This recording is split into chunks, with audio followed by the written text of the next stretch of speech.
اسی لیے ان کی کیفیت دم میں ماشا دم میں تو لاتی تھی کہ ابھی پڑھ کے اور ابھی ڈھیلے پڑ گئے. حضرت رضی اللہ عنہ کے اسلام لانے کے عمر رضی اللہ کے اسلام لانے کے متعلق مختلف تمام روایات کا خلاصہ میں جمع تطبیق یہ ہے کہ ایک دفعہ انہیں گھر سے باہر رات گزارنی پڑی. وہ حرم تشریف لائے اور خانہ کعبہ کے پردے میں گھس گئے. اس وقت نبی کریم صلی اللہ علیہ وسلم نماز پڑھ رہے تھے اور سورہ الحاقہ کی تلاوت فرما رہے تھے. حضرت عمر رضی اللہ عنہ قرآن سننے لگے اور اس کی تعریف پر حیرت زدہ رہ گیا. ان کا بیان ہے کہ میں نے اپنے جی میں کہا خدا کی قسم یہ تو شاعر ہے جیسا کہ قریش کہتے ہیں. لیکن اتنے میں آپ نے یہ آیت تلاوت سنائی انہ لقول رسول کریم, یہ ایک بزرگ رسول کا قول ہے. وما ہوا بقول شاعر, یہ شاعر کسی شاعر کا قول نہیں ہے. قلیلا ما تؤمنون, تم لوگ کم ہی ایمان لاتے ہو.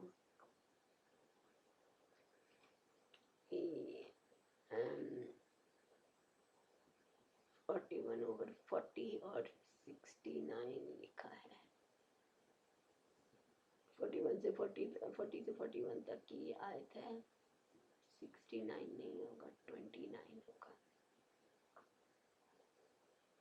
حضرت عمر رضی اللہ عنہ کہتے ہیں میں نے اپنے جی میں کہا اوہ یہ تو کاہن ہے. لیکن اتنے میں آپ نے یہ آیت تلاوت فرمائی وَلَا بِقَوْلِ كَاهِنٍ قَلِيلًا مَا تَذَكَّرُونَ, یہ کسی کاہن کا قول بھی نہیں ہے. تنزیل من رب, تم لوگ کم ہی نصیحت قبول کرتے ہو.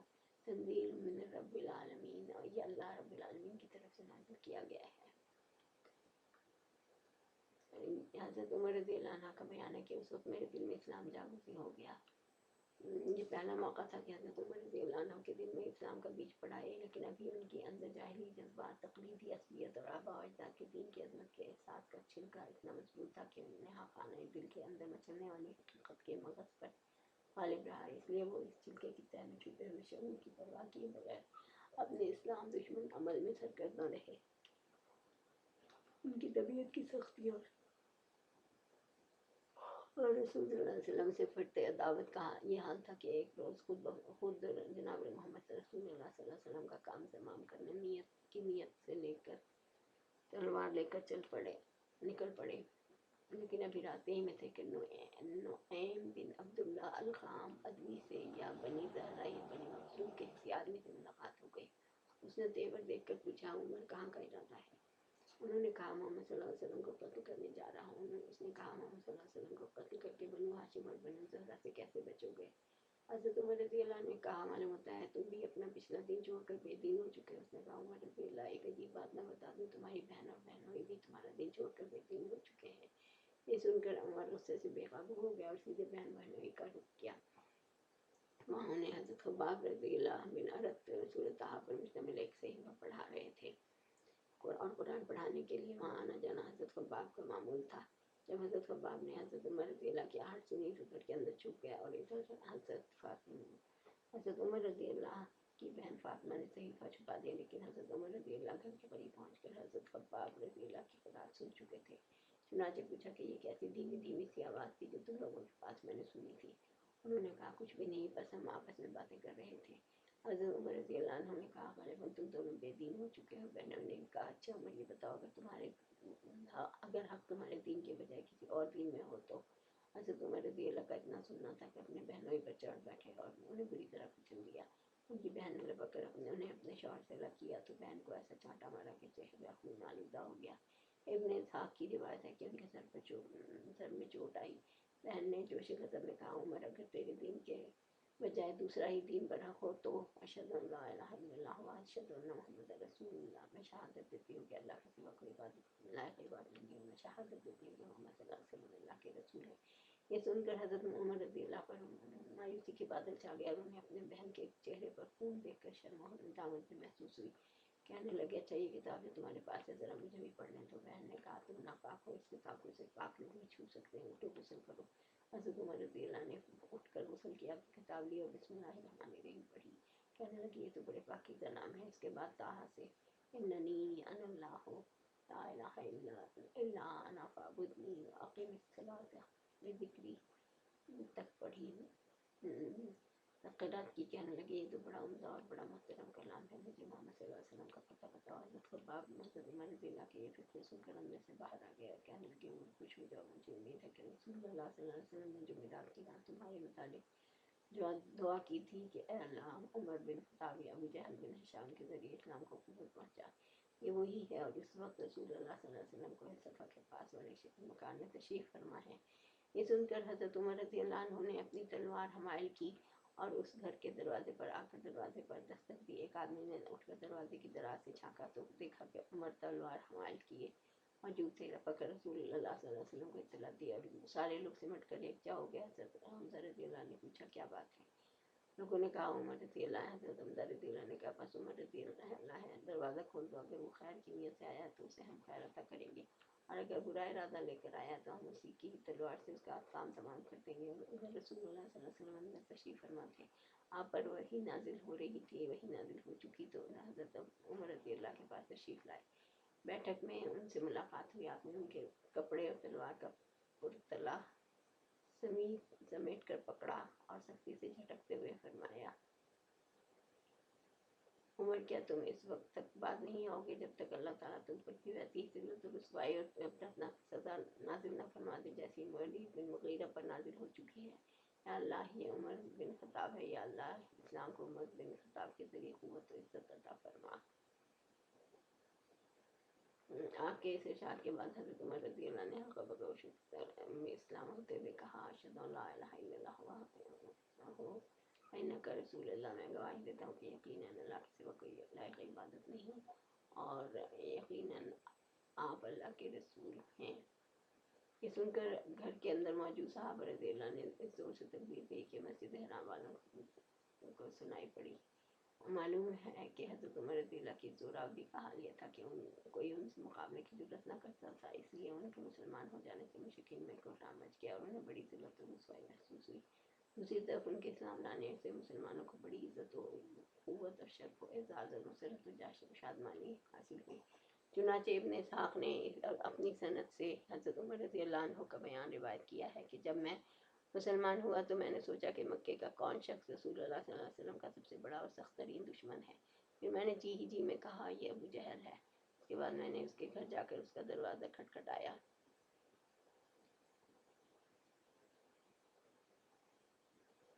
وہ باہر آیا اور دیکھ کر بولا اہلاً و سہلاً، خوش آمدید، خوش آمدید، کیسا آنا ہوا؟ میں نے کہا تمہیں یہ بتانے آیا ہوں کہ میں اللہ اور اس کے رسول محمد صلی اللہ علیہ وسلم پر ایمان لا چکا ہوں اور جو کچھ وہ لے کر آئے ہیں اس کی تصدیق کر چکا ہوں۔ حضرت عمر رضی اللہ کا بیان ہے کہ یہ سنتے ہی اس نے میرے رخ پر دروازہ بند کر لیا اور بولا اللہ تیرا برا کرے اور جو کچھ تو لے کر آیا ہے اس کا بھی برا کرے۔ استغفر اللہ۔ امام ابن جوزی نے حضرت عمر رضی اللہ عنہ سے روایت کی نقل کی ہے کہ جب کوئی شخص مسلمان ہو جاتا تو لوگ اس کے پیچھے پڑ جاتے، اسے صدقوب کرتے اور وہ بھی انہیں مارتا۔ اس لیے جب میں مسلمان ہوا تو اپنے ماموں عاصی بن ہاشم کے پاس گیا اور اسے خبر دی۔ وہ گھر کے اندر گھس گیا، پھر قریش کے ایک بڑے آدمی کے پاس گیا، شاید ابو جہل کی طرف اشارہ، اور اسے خبر دی، وہ بھی گھر کے اندر گھس گیا۔ ابن ہشام اور ابن جوزی کا بیان ہے کہ جب حضرت عمر رضی اللہ مسلمان ہوئے تو جمیل بن عمر حجمی کے پاس گئے۔ یہ شخص کسی بات کا ڈھول پیٹنے میں پورے قریش کے اندر سب سے زیادہ ممتاز تھا۔ حضرت عمر رضی اللہ نے اسے بتایا گیا کہ وہ مسلمان ہو گئے ہیں۔ اس نے سنتے ہی نہایت بلند آواز سے چیخ کر کہا کہ خطاب کا بیٹا بے دین ہو گیا۔ حضرت عمر رضی اللہ اس کے پیچھے ہی تھے، بولے یہ جھوٹ کہتا ہے، میں مسلمان ہو گیا ہوں۔ بہرحال لوگ حضرت عمر رضی اللہ پر ٹوٹ پڑے اور مار پیٹ شروع ہو گئے۔ حضرت عمر رضی اللہ کو مار رہے تھے اور حضرت عمر لوگوں کو مار رہے تھے، یہاں تک کہ سورج سر پر آ گیا اور حضرت عمر رضی اللہ تھک کر بیٹھ گئے۔ لوگ سر پر سوار تھے۔ حضرت عمر رضی اللہ نے کہا جو بن پڑے کر لو، خدا کی قسم اگر ہم لوگ 300 کی تعداد میں ہوتے تو بھی مکے میں یا تم ہی رہتے یا ہم ہی رہتے۔ اس کے بعد مشرکین نے اس ارادے سے حضرت عمر رضی اللہ کے گھر پر حلہ بول دیا کہ انہیں جان سے مار ڈالیں۔ چنانچہ صحیح بخاری میں حضرت ابن عمر رضی اللہ عنہ سے مروی ہے کہ حضرت عمر رضی اللہ خوف کی حالت میں گھر کے اندر تھے کہ اس دوران ابو عمر عاص بن وائل سہمی آ گیا۔ وہ دھاری دار یمنی چادر کا جوڑا اور ریشمی گوٹے سے آراستہ کرتا زیب تن کیے ہوئے تھا۔ اس کا تعلق قبیلہ سہم سے تھا اور یہ قبیلہ جاہلیت میں ہمارا حلیف تھا۔ اس نے پوچھا کیا بات ہے؟ حضرت عمر نے کہا میں مسلمان ہو گیا ہوں، اس لیے آپ کی قوم مجھے قتل کرنا چاہتی ہے۔ عاص نے کہا یہ ممکن نہیں ہے۔ عاص کی یہ بات سن کر مجھے اطمینان ہو گیا۔ اس کے بعد عاص وہاں سے نکلا اور لوگوں سے ملا